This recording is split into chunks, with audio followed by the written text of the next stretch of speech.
préambule, est-ce que Dieu peut dire aujourd'hui que telle ou telle nation ne doit plus exister comme au temps de Babylone? Et s'il peut le faire, pour quelle raison le fera-t-il? Jérémie 50, le verset 39 à 40, je lis la parole de Dieu au nom tout-puissant du Seigneur Jésus-Christ de Nazareth. C'est pourquoi les animaux du désert s'y établiront avec les chacals, et les autruches y feront leur demeure. Elle ne sera plus jamais habitée, elle ne sera plus jamais peuplée.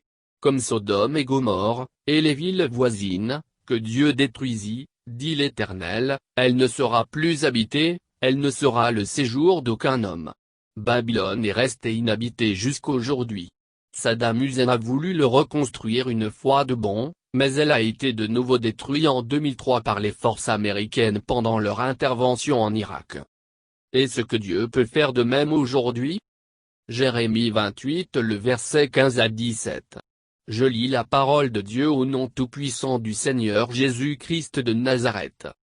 Et Jérémie, le prophète, dit à Anania, le prophète, écoute, Anania.